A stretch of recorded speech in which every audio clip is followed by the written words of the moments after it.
권하고입니다.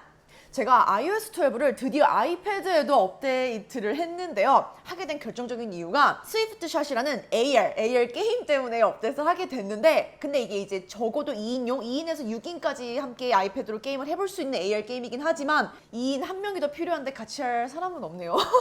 이제 이것저것 사용을 해보다가 사용을 하면 해볼수록 이 아이패드 위에서의 iOS 12가 아닌 마치 큰 버전의 큰 화면의 아이폰을 사용하고 있는 느낌? 점점 아이폰과 굉장히 닮아가고 있는 것 같은데요. 또 올 가을에 굿뉴스 정말 사실일지 아닐지는 아직은 모르지만 그래도 아이패드가 새로운 아이패드가 나온다. 그런데 이번에 뭐 페이스 아이디가 들어가고 이런 어떤 이야기들이 많이 들리고 있는데, 그렇게 정말 될 것 같고 이게 확실하게 전후 확실하게 느껴지는 이유 몇 가지가 있었어요. 바로 5가지 오늘 영상에서 소개해드리도록 하겠습니다. 가장 첫 번째는 이제 홈버튼을 이용한 지문 인식 언락 방식인데요. 물론 기존에도 그렇고 지금도 그렇고 이제 홈버튼에다가 지문을 갖다 대고 꾹 누르면 완벽하게 잠금 해제가 되는 열리는 방식인데, 이제 iOS 12를 업데이트하고 난 요 아이패드에서 한번 꾹 누르지 않고 홈버튼에다가 살짝 지문을 갖다 대면 언락이라고 이제 잠금 해제가 되고요. 한 번 더 쓸어 올리면 잠금 해제 이렇게 풀리게 되는 이 방식으로 바뀌었어요. 굳이 이런 방식으로 잠금 해제를 할 이유가 있을까? 필요가 없겠지만 이제 여기서 아이폰에서처럼 이제 페이스 아이디가 들어온다면 요 잠금 해제 새로운 방식은 굉장히 빠르고 편리하게 사용이 될 것 같습니다. 그리고 두 번째는 컨트롤 센터인데요. 이게 또 바뀌었어요.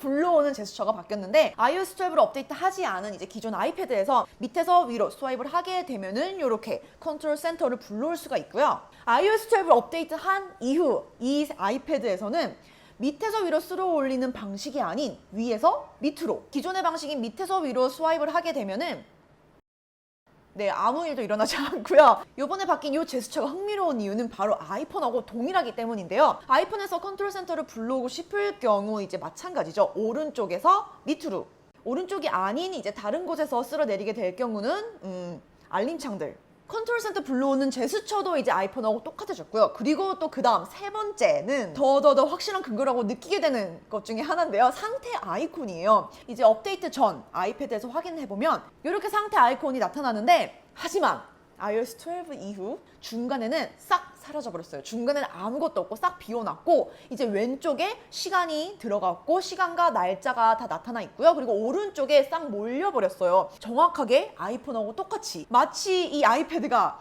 노치를 준비하는 듯한 페이스 아이디와 노치를 준비하는 듯한, 그 다음은 여기에 뭐가 들어올 거다, 아이폰하고 똑같이 될 거다라는 느낌을 아주 강력하게 주고 있는 것 중에 하나라고 생각합니다. 네 번째는 제스처들. 여러 제스처들 중에서 뭐 컨트롤 센터 불러오는 방식도 그렇지만 특히나 요 작업하던 창을 꺼버리는 거, 바탕화면으로 돌아가는 방식의 제스처 역시 아이폰하고 똑같아졌는데요. 예를 들면은 기존에 이제 우리가 알고 있는 어떤 아이패드에서의 방식은 5손가락을 이용해서 이렇게 싹 모아주면은 이제 배경화면 바탕으로 돌아가는 거였는데, 이번에는 아이폰하고 똑같이 하면 돼요.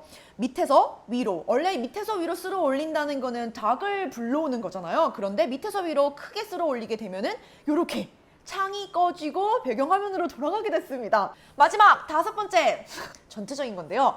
여러 앱들, 아이폰에서 사용하던 몇 가지 앱들이 이제 아이패드에서도 들어오게 되면 사용할 수 있게 되면서 정말 아이폰스러워지는군이라고 느끼게 됐는데요. 먼저 첫 번째, 제가 정말 많이 가장 잘 쓰고 있는 보이스 메모. 최근 싹 바뀌어버린 디자인과 옵션들 덕분에 더 사용할 맛 나는 보이스 메모인데요. 맥북에서도 이제 사용을 할 수 있게 됐지만 이제 보이스 메모, 음성 메모 같은 경우는 아이폰, 아이패드에서 저는 더 잘 사용을 하게 되더라고요. 다음은 바로 AR 어플인 Measure. 역시도 이제 아이패드에서 사용을 해볼 수 있게 됐고요. 그리고 스탑. 저는 사실 실행시켜 볼 일이 없는 주식 어플도 들어왔고, 또 스스로 얼만큼 기기를 사용하는지 모니터링 할 수 있는 스크린 타임 역시 이제 아이패드 설정에 들어가서 확인을 해볼 수 있게 됐습니다. 이 스크린 타임도 그렇고 이제 다른 iOS 12 베타 기능들에 관해서는 이제 제가 예전에 올린 아이폰 영상을 확인해 주시면 좋을 것 같아요. 저는 항상 좀 아쉬운 건 실이에요. 얘가 특히 요즘에 정말 똑똑해졌다는 걸 알 수 있는데 한글이든 영어든 그냥 한국에서만큼은 잘 사용을 안 하게 되는 것 같아요. 다음 주 일기예보입니다. 촬영할 때 이제 뭐 여러 가지 질문을 하기도 하지만 촬영할 때뿐이고 사실 뭐 날씨 같은 것만 계속 묻게 되는데, 요번 기회로 좀 아이패드에서든 아이폰에서든 쇼코도 좀 사용을 해보고 싶어서 다양한 질문, 여러 가지를 좀 질문을 해보고 좀 많이 괴롭혀 보려고요. 주말에 아침 7시에 깨워줘. 토요일부터 오전 7시에 시작하는 알람을 맞춰놨어요.